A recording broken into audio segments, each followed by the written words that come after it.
হলো যশোরের বিখ্যাত পাটালি গুড়। শীতের সকালে এরকম ধোয়া উঠা বাপা পিঠা আর সাথে যদি হয় 1 কাপ রং চা, কেমন হবে বলুন তো? সবসময় আমি চেষ্টা করি সরিষার তেল দিয়ে রান্না করার জন্য। সিমের বিচি দিয়া মাছের মাথা বা কোরাল মাছ রান্নাটা রেডি। সিমের বিচি রেডি করছি।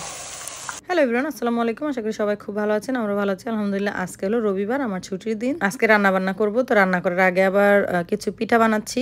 শীত যেহেতু চলেই আসছে, শীতের পিঠা না বানালে কি হয়? কি কি বানালাম আজকে আর কি কি রান্না করলাম সেটাই আছে এই ভিডিওতে। আশা করি সবাই ভিডিওটি দেখবেন। ভিডিওটি ভালো লাগলে শেয়ার করবেন। আজকে যেহেতু আমি শুকনা চালের গুঁড়া দিয়ে ভাপা পিঠা বানাবো, সেজন্য পানি দিয়ে চালের গুঁড়াকে অনেকক্ষণ ভিজিয়ে রাখছি। এখন হলো গুড়গুলাকে কেটে নিচ্ছি। এগুলা হলো যশোরের বিখ্যাত পাটালি গুড়। আমরা দেশ থেকে নিয়ে আসছিলাম, তো বাটিতে রাখার কারণে মেল্ট হয়ে গেছে, যদিও ছোট ছোট পিস ছিল। এটা হলো রাইস কুকারের পাতিল আর স্টেনার। আজকে এর মধ্যে আমি ভাপা পিঠা বানাবো। এগুলো হলো আমার পিঠা বানানোর সরঞ্জামাদি। এই যেগুলো কিনছি, এখানে হলো নেট। এই যে ছোট বাটির মধ্যে ভরে নিচ্ছি, এটাকে এখন জালিটা দিয়ে মোড়াই নেব। এখানে দিয়া জালিটা উঠাই দিব এরকম করে, আরেকটাও করে নেব। পিঠা আমি একসাথে দিয়ে দিচ্ছি, তাহলে তাড়াতাড়ি হয়ে যাবে। ঢেকে দিই। এদিকে আমার পানিটা কিন্তু ভাপা এসে গেছে।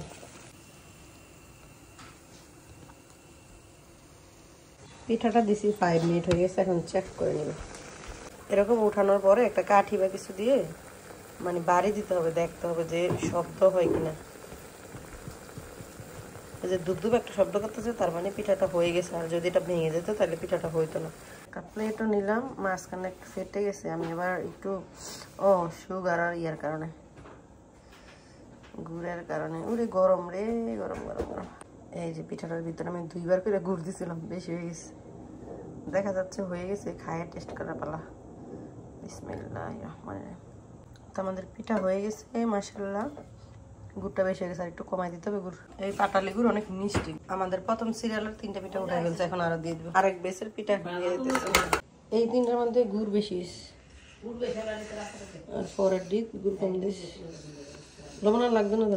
না, তাহলে আমি গুড়াই বেশি করলাম। আমার সেকেন্ড বেসের পিঠাটা হয়ে গেছে, একদম গরম গরম ধোয়া উঠা বাবা পিঠা।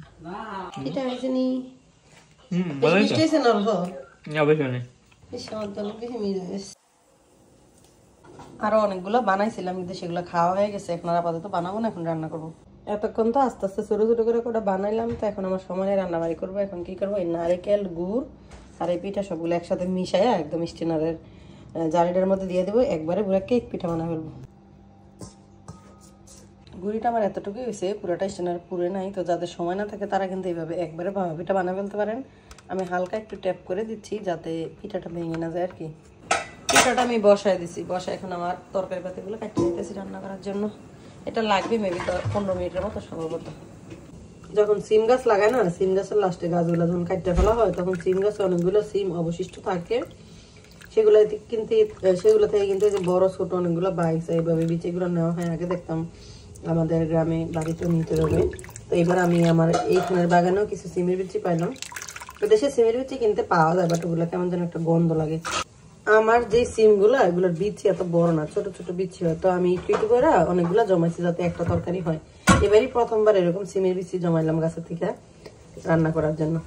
এখানে ওই দিন যে ফার্ম থেকে খাসি মাংস আনছিলাম না, একদম অরিজিনাল টাটকা খাসি মাংস লাইভ ছিল। তো আজকে করে মাংস রান্না করবো। পানিটা ভালো করে মানে নিয়ে এসে গেছে। এখন সিমের বিচিটাকে দিয়ে দিচ্ছি।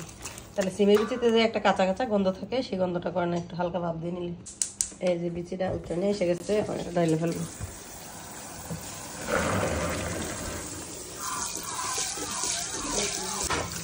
ঠান্ডা পানি দিয়ে ধুয়ে নিচ্ছি।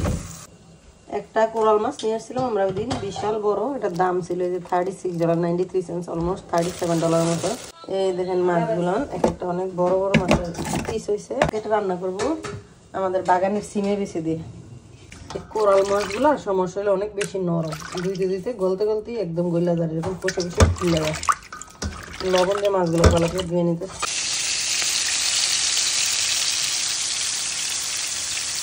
একটা কাঁটা চামচ দিয়ে আমি দেখবো পিঠাটা হয়েছে কিনা। যদি দিলে যদি উইঠা আছে তাহলে করলাম।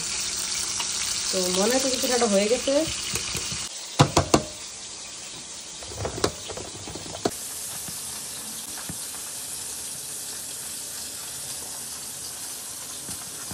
পিঠাটা হয়ে গেছে। এই সাইডটা একটু পাতলা হয়ে গেছিল, ওই জন্য সাইডটা হয়ে গেছে।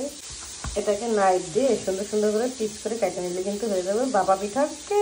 এই পিঠাটা হইতে আমার 20 মিনিটের মতো সময় লাগছিল।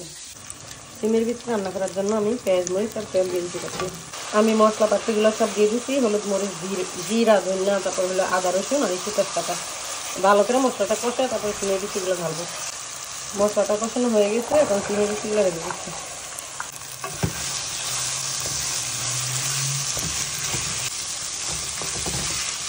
আমাদের বাগানে সেই কুমড়া কেটে নিয়েছি খোসা সহ, আমার হাজবেন্ড পছন্দ করে খোসা সহ। আর এই যে বড় বড় চিংড়ি মাছ, এগুলো দিয়ে রান্না করবো। তরকারির মধ্যে আমি কয়েকটা যে লবঙ্গ এবং এলাচি দিয়ে দিচ্ছি, একটা মাংস একটা ফ্লেভার আসার জন্য আর কি। এখানে কিছু আলু ছোটো ছোটো কিউব করে কেটে নিচ্ছি খোসা সহ, এখন আলুগুলো দিয়ে দিব।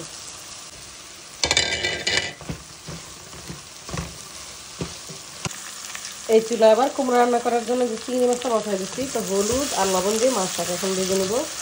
মশলাপাতি দেওয়ার পরে কুমড়াগুলো অ্যাড করবো।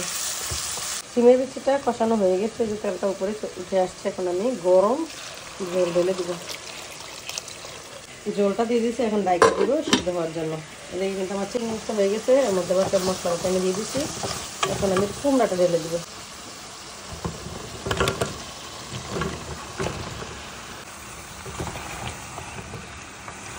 কুমড়া একটু বেশি হয়ে গেছে, তবে কষানো হয়েছে আর একটু কমে যাবে।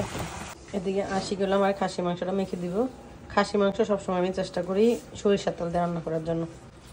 সরিষার তেল দিয়ে রান্না করলে খাসি মাংসটা ভালো হয়, যে গন্ধ গন্ধ ভাব এই ধরনের কিছু থাকে না। আর মশলা তো পর্যাপ্ত পরিমাণ দিয়ে নিচ্ছি। মাংসটা ভালো করে মাখলে মেরিনেট করলে কিন্তু মাংস অনেক বেশি মজা হয়। আমি মেরিনেট করে কিছুক্ষণ রেখে দিব, বাকি তরকারিগুলো হওয়ার পরে রান্নাটা বসাবো। এদিকে সিমের বিচিটা মানে হয়ে গেছে, সিদ্ধ হয়ে গেছে। এখন আমি মাছগুলো অ্যাড করে দিব।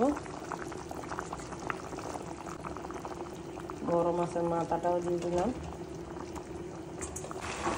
কুমড়াটা কষানো হয়ে গেছে, এখন পর্যাপ্ত পরিমাণ ঝোল দিয়ে দিচ্ছি।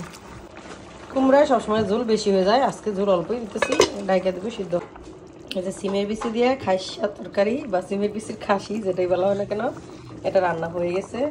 তরকারিটা আমি উঠাই ফেলবো। এই তরকারিটাতে একটু ঝোল মনে হয় বেশি থাকে, তাকে আমি বেশি ঝোল দিচ্ছি বলতে পারতাম না। নামানোর আগে হালকা একটু জিরার গুঁড়া ছিটা দিতেছি সুন্দর একটা ফ্লেভারের জন্য। এই চুলাটার মধ্যে আবার এখন খাসির মাংসটা বসাই দিচ্ছি। কুমড়াটা দেখতে হইতেছে। এই যে আমার সিমের বিচি দিয়া মাছের মাথা বা কোরাল মাছ রান্নাটা রেডি।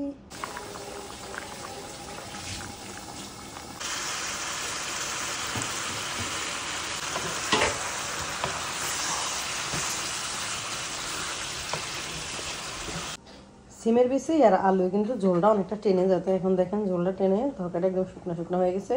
যেমন ঝোল প্রথমে ছিল তেমন কিন্তু এখন আর নাই। চিংড়ি মাছ দিয়ে মিষ্টি কুমড়া রান্নাটা কিন্তু হয়ে গেছে।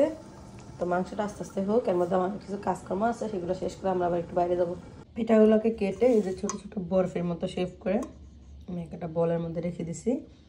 এগুলো আবার স্টিম করে গরম করে খেলেও হবে, আবার পরের দিন যে ঠান্ডা হয়ে যায় ওই শক্ত শক্ত পিঠাটা আমার কাছে খাইতে ভালো লাগে, মানে চাবা চাবায় খাওয়া যায় আর কি।